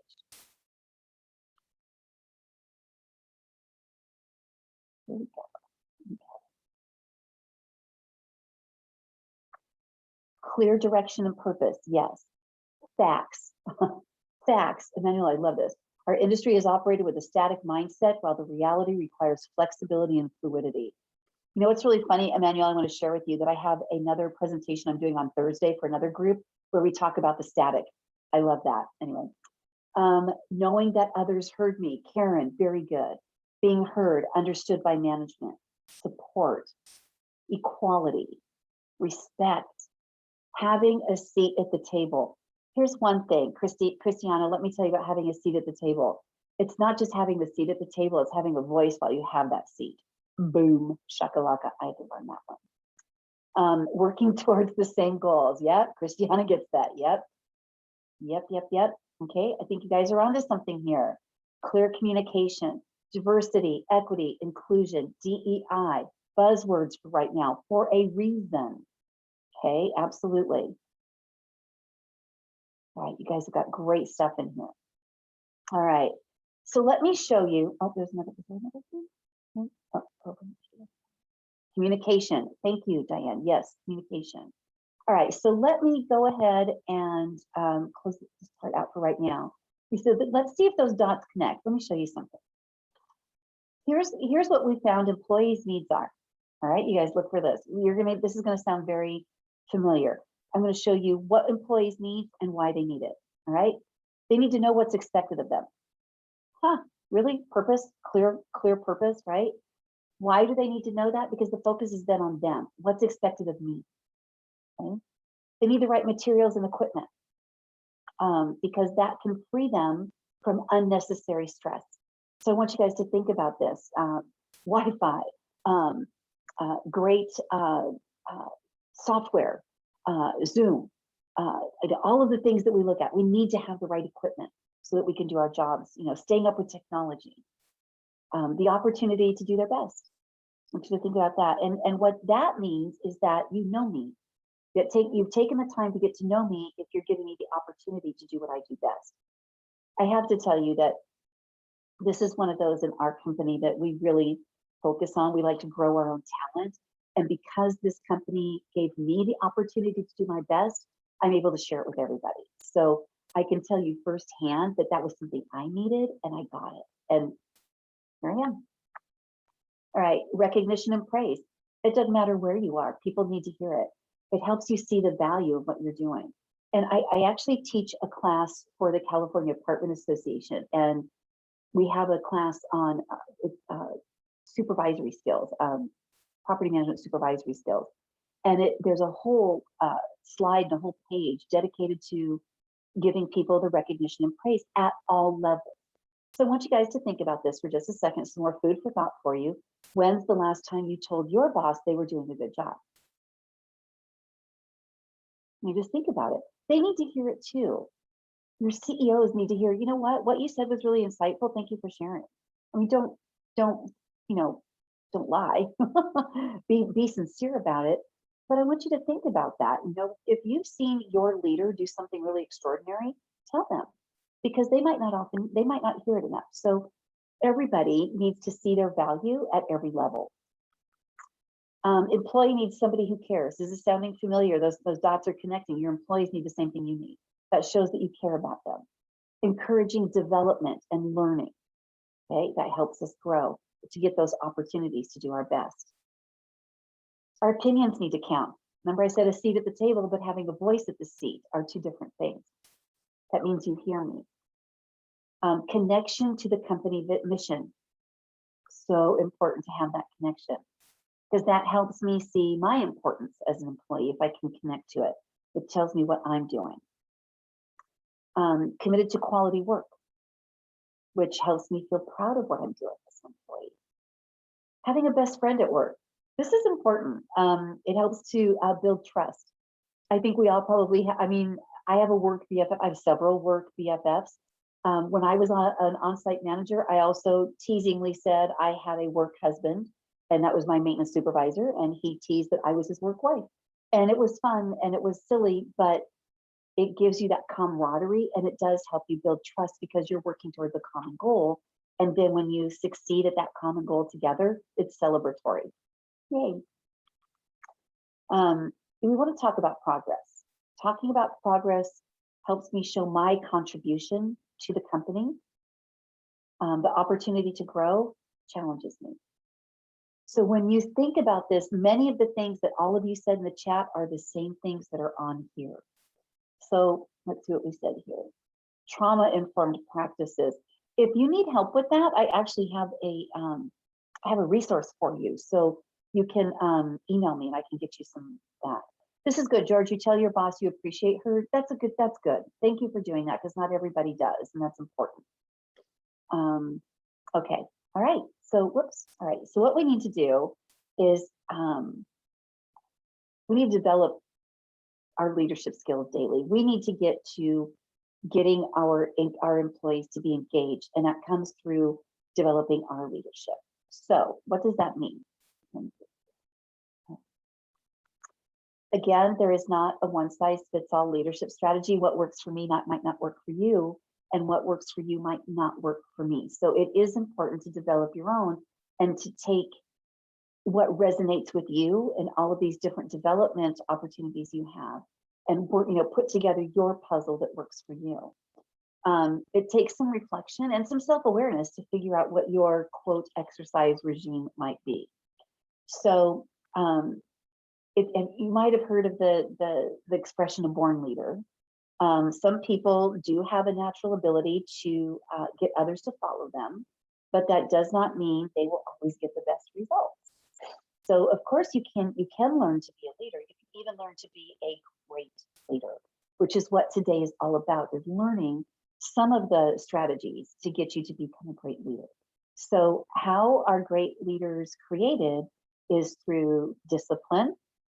Not my favorite word, but it's true. Discipline, and I mean self-discipline, guidance, and practice. Practice, practice, practice. So how do you practice? How do you do this daily? So I have some more kind of strategies for you. The first thing is make it simple.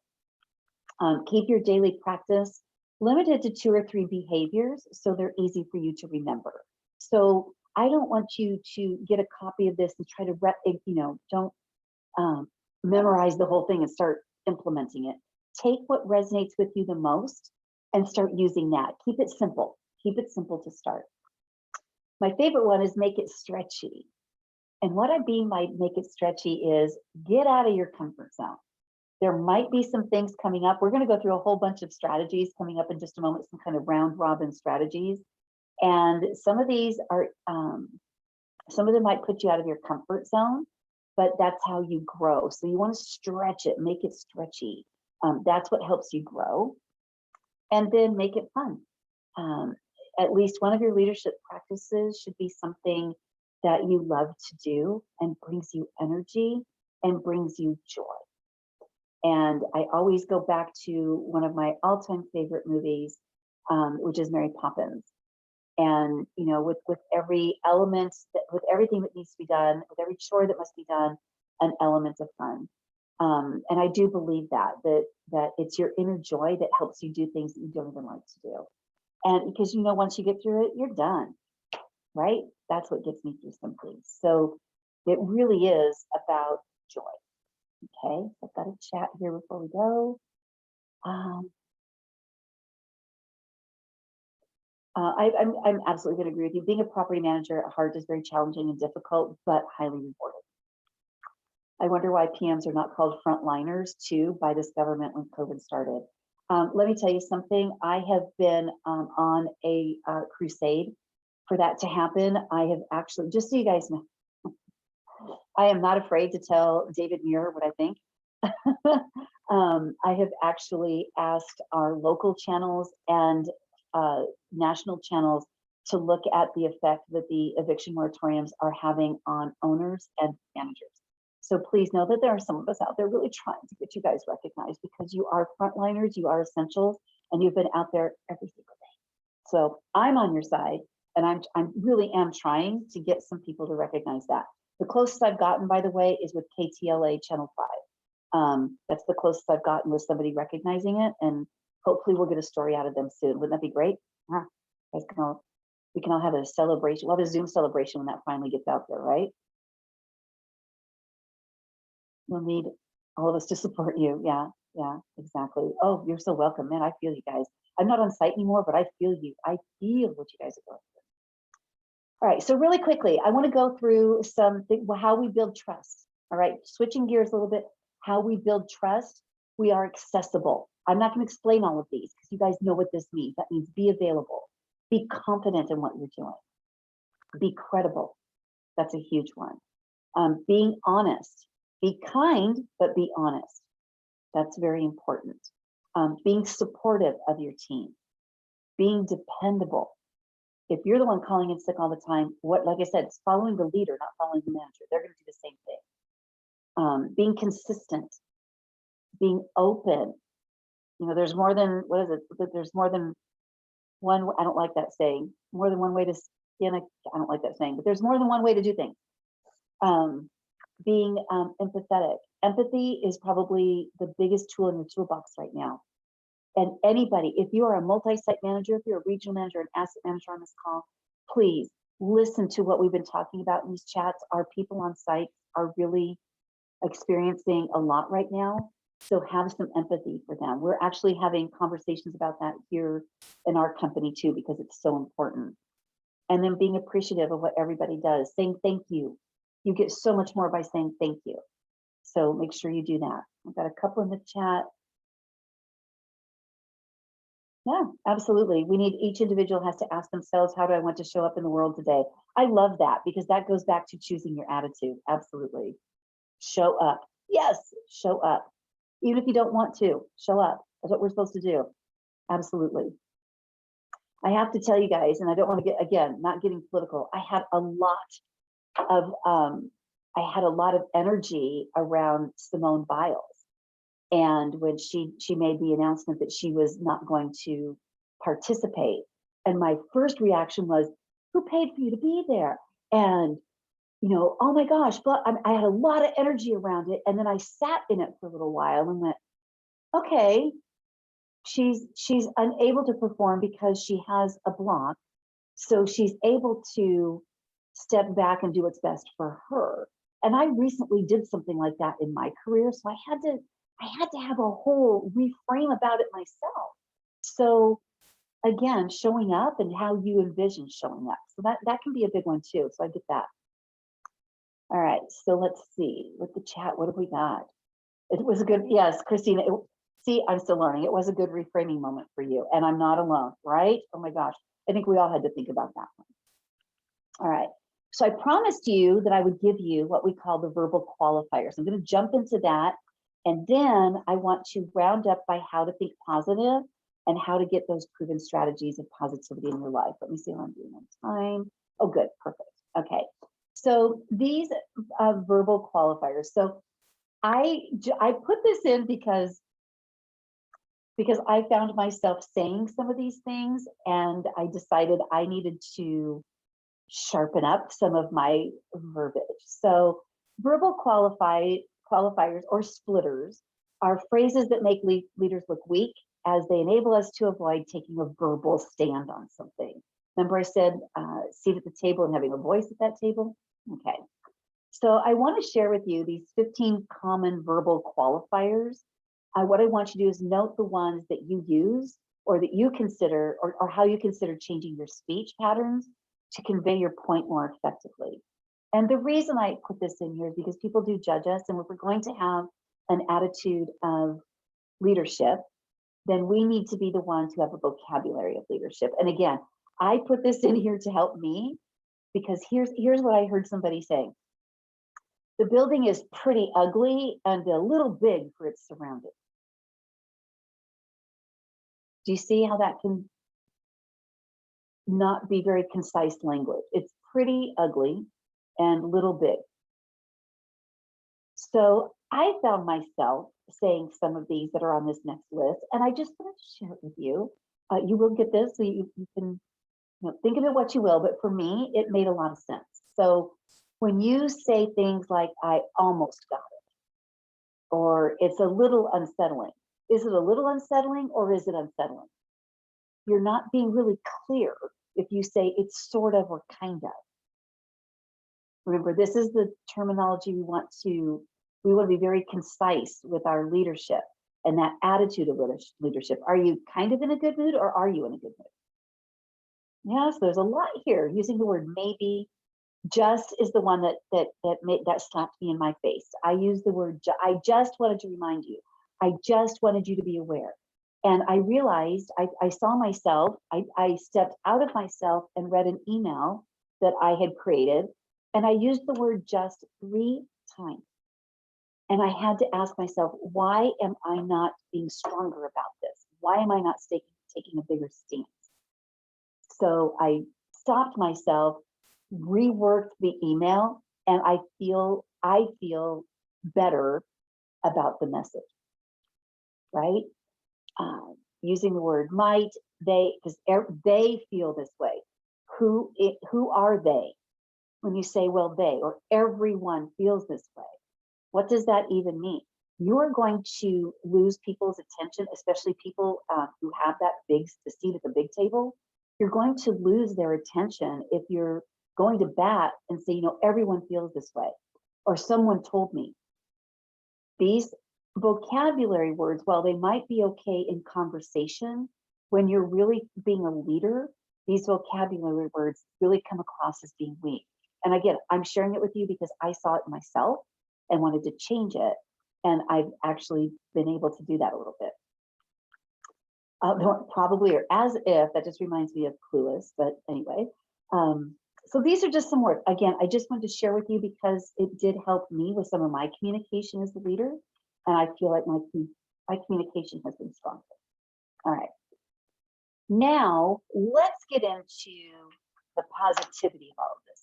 How positivity can change your life. Let's think positive. Everybody put on your positivity pants and let's see how positivity can change your life, change your attitude, change your leadership. Okay? So, the human mind is not capable of not thinking, at least at the subconscious level. Isn't that a fun thing to think about? You're not capable of not thinking. Our mind is always occupied by thoughts, whether we want to or not, and they influence every action. So it's not as hard as it may seem. You just need to practice, practice, practice. Practice the positivity. I want to give you, let me go through because I have a couple of examples of this. So here we go. Everybody ready? We're going to talk about how to practice that positivity.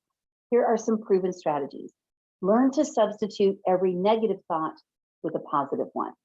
And I love this. I found this probably on Google, I'm not sure, but you've probably heard this before. Your mind is a garden, your thoughts are the seeds. You can grow flowers or you can grow weeds. Now, as kitschy as that might sound, doesn't that make sense? Every time a negative thought crawls into your mind, you want to try to replace it with a positive thought. Look for positive affirmations. So let me give you my story on this one. Many years ago, like I told you, we had a employee coach, I don't know, a corporate coach, whatever. And one of the lessons that he taught us was about reframing situations with those negative, negative thoughts and changing them to positive ones. So here was his example that I've for 15 years, this is more than that, probably 20 years now. This is my example on this one. So let me just ask you, you don't have to put anything in the chat, just think about this. How many times have you been on the freeway and you're minding your own business, you're doing the speed limit, or you're with traffic, but there's somebody who's super impatient and they come up right behind you, they start weaving around, and then they get just beside you, and then they get in front of you, and they go screaming off. Probably happened to all of us. It might have happened to you on your way to work today. So let me ask you this. When you see that happen, what are your first thoughts? What do you think? What a jerk. You might even want to do a inappropriate hand gesture, okay? But you might be thinking, what a jerk. What, is he more rushed than I am? What, is he more important than I am? Why do they need to get so where? Or we might even think, ha ha, they're going to get a ticket and I'm going to watch that coming up. Ha ha ha. I mean, if you're all being honest with yourselves, that's probably what you say. So if you were to reframe it, which is how I was taught to do, is to say, what if that person has a very ill child in the backseat of their car and they're simply trying to get to a hospital? Would you now say, what a jerk, or the inappropriate hand motion, or hope you get a ticket? So that's the kind of substitution and the reframing that we're talking about when we say, learn to substitute every negative thought with a positive one. I can honestly tell you that now, when somebody comes up behind me or they're impatient on the freeway, I no longer get upset. I even move over for them. Because in my mind, I'm thinking, I hope you don't have a sick child in the back seat, but if you do, I want you to get where you need to go. It helps me. Let me be very honest. There are other times when I've said, you had darn well better have a sick child in the back seat. I'm human. I've said those things too. But again, these are lifelong learning strategies. This does not just help you at work, this helps you in life. Okay, so that's the first one. Another one is see the positive in every side of situation, even when you're surrounded by pure negativity. This one's a little bit harder to put in practice, especially when you're surrounded by people who are negative. It's not impossible though. It can be done. It's not impossible. You can find positivity in everything by mentally holding on to something positive, because if you seek it, you will find it. If you seek the positive, you will find it. It's not as easy, but you can do it. And this happens with the get to, not have to philosophy. Okay, so when you think about what you get to do instead of what you have to do, that's very helpful. So seek out the positive and you'll find it. It's not always easy, but I think this is probably one of the most important things that we do. Yes, okay, very good. Thanks, you guys. I'm getting my positive affirmations today. Very good. Okay, what's the next one? Let's see. Our next one is, at least once a day, take a moment and think of 5 things that you are grateful for. Think of 5 things that you're grateful for. Now, when we have more time and when we're in a live setting, I actually hand out a piece of paper that says, write down 5 things you're grateful for. What I'm going to do is I'm going to attach a piece of paper for you. Has a cute graphic on it, talks about being grateful, and it has the numbers 1 through 5 on it. And I'm going to attach that to, I'm going to send it to Olivia and Jeanette. I'm going to send it to them so that they have it to send to you as well, just so that you can be reminded to write down what you're grateful for. You know, one of the things I mean, I am so grateful for so many things, but this is such a proven strategy to take. I'm grateful that I have a great job. I'm grateful because it's not a job for me, it's a calling. So I'm grateful I have this. I'm grateful that I am that the technology exists that I can talk to. I think we're up to 146 people at one point on this call. That's amazing. I'm grateful for it. I'm grateful I woke up this morning. I'm grateful I had a great night of sleep. I'm grateful, obviously, for my family. I'm grateful that I found a rescue doggie that loves us as much as we love her. There's just, it's endless what to be grateful for. I'm grateful that, I'm grateful that Jimmy John's delivers sandwiches. So much to be grateful for in such a crazy world. All right, who's in the chat here? All the perks. Yeah, exactly. You practice that and remember all the perks that I'm able to enjoy by being a manager. Absolutely. We have so much to be grateful for, so much in this world. One of the things I challenge our new hires with, our mission is together we transform lives and communities. So when I'm doing the onboarding with all of our team members, I tell them at the end of each week, every Friday, step back and say, how did I contribute to transforming lives and communities today? I don't care if you're in accounting or development, or if you're groundskeeper or the manager or the leasing consultant, you did something that contributed to transforming those lives and communities, and be grateful for it. And Daniela says she's very thankful for building. Yes, very good. I love that. I love that. All right, another proven strategy. Let's go. Change the mental images you allow to enter your mind.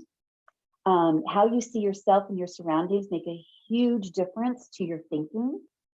Instead of dwelling on negative thoughts, concentrate and focus on positive, light, colorful images.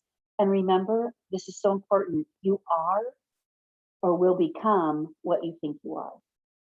So if you allow that negativity up here to take over, you're going to be negative. But if you substitute it with something positive, then you're going to be positive. And laugh at yourself about it. Go, okay, I need to stop and reframe. Say it out loud. You know what? Your team members are going to come to enjoy that and think it's part of your charm to do that. And it goes back to being an inspiring leader, by the way, by being able to see things in that light. And again, these are proven strategies just to get you to that attitude of leadership, because I promise you, your team members are looking at you for that. This is how you become inspiring, and by having that positive self-talk is another one. All right, this is all great, but how do you stay on track? How do you make this work? All this stuff is fantastic. Now, it's one thing to hear it, it's another thing to implement it, isn't it? Probably the hardest part of training. This is great, now what, right? So I want to give you some ideas on how to stay on track with your connecting the dots between your leadership and your attitude. So it starts with keeping score, all right? So it's like Weight Watchers, but the points are better. Track how many times you took the opportunity to use your leadership and practice every day. Give yourself a pat on the back. There's nothing wrong with keeping a little sticky note right near your desk. It's, scorecard. How many times did you frame your thinking today? Give yourself a hashtag. The original, hashtag. And you're going to be amazed at how many times, if you keep something in front of you that says how to stay on track and keep a score, you're going to be able to see yourself changing the lenses that you look through. So it is important to keep score because it also helps you track your own progress. That's really important too. This one's kind of fun, make it public. Tell your friends and your colleagues about this new exercise regime that you've taken on so that they can give you feedback and they might be able to hold you accountable or maybe even shame you once in a while. Hopefully it's in good jest, it's jest and good natured. But it is important to make it public. You might say, you know what, team? I am on a quest to make things really positive and to keep things positive. And I would love it if you went on this quest with me.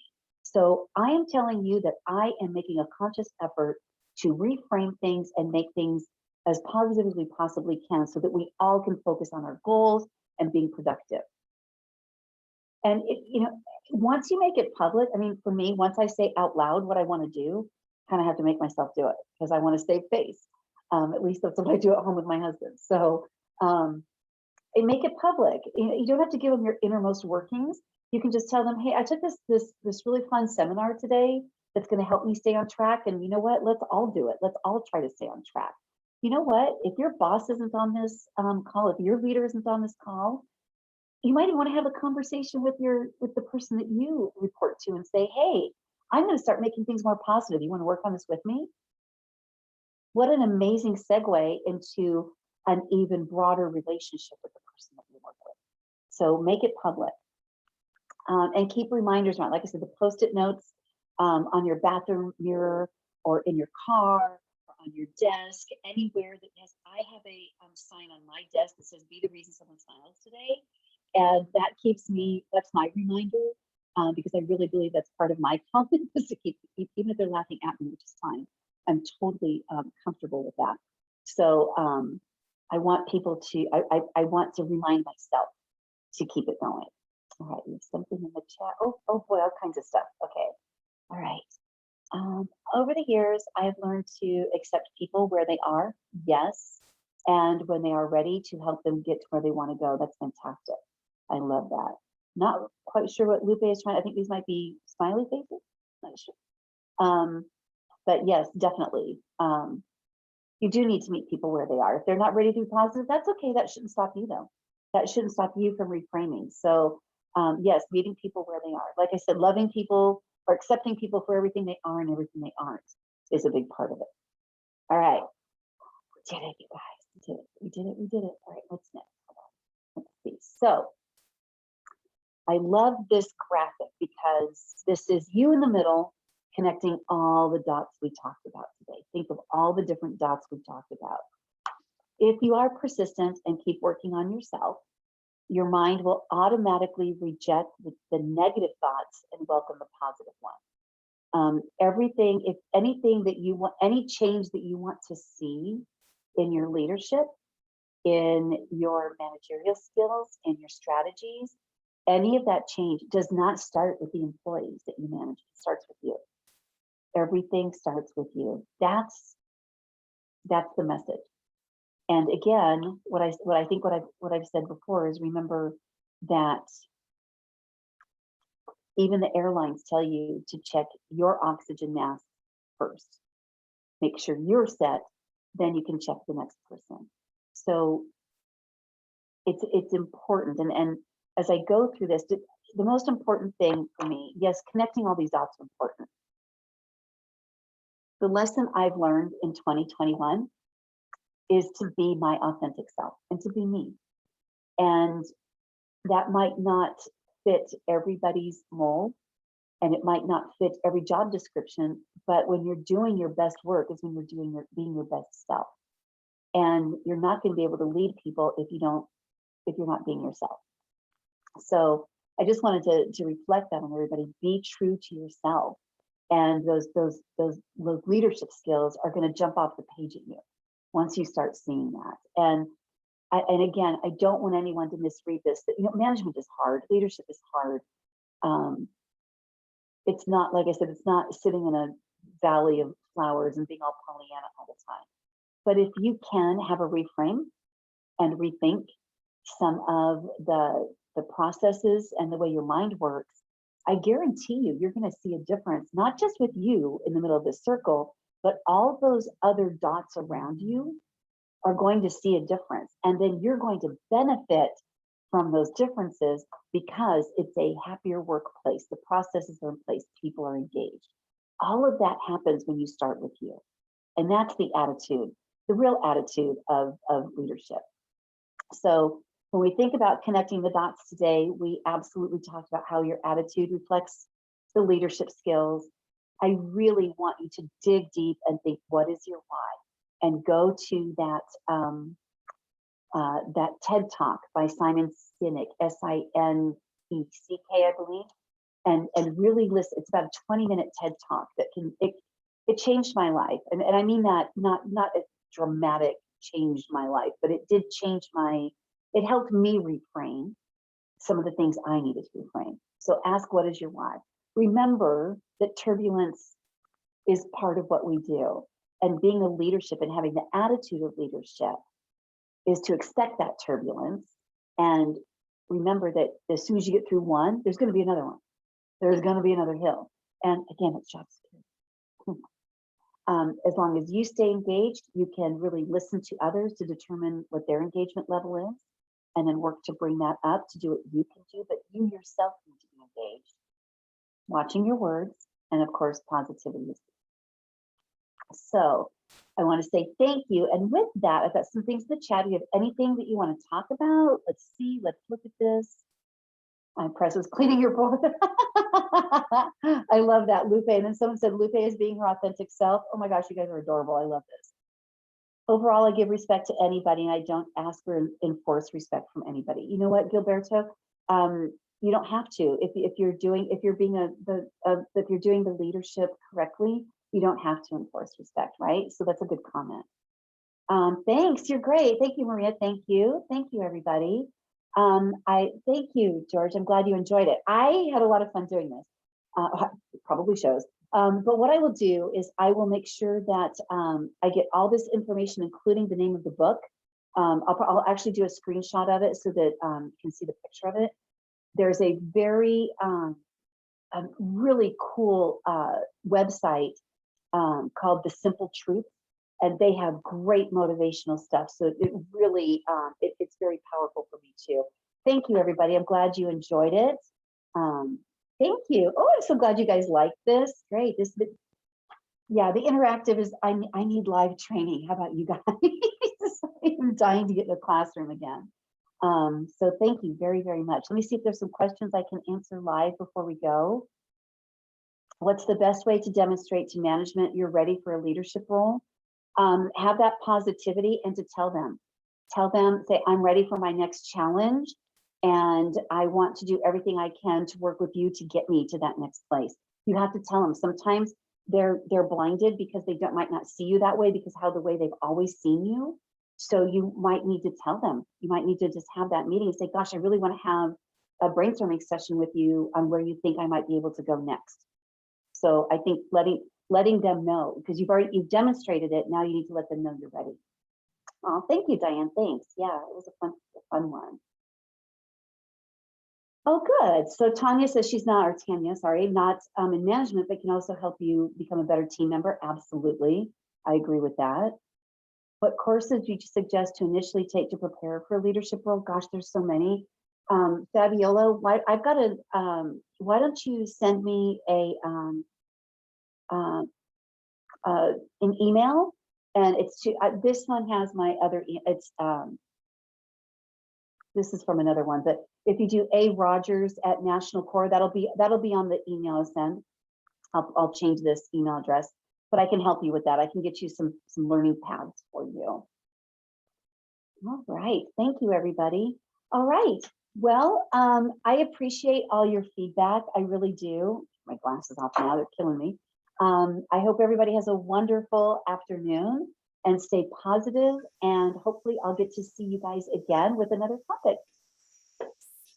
Anything else I'm going to see if I can see if there's anything else anybody else wants to say. Nope. My gosh, Jeanette, did you want to chime in? No, I think that's it. Thank you so much, Angel. Okay, everybody, thank you so much. I appreciate you guys with the energy we had today. Thanks a lot. Bye. Bye.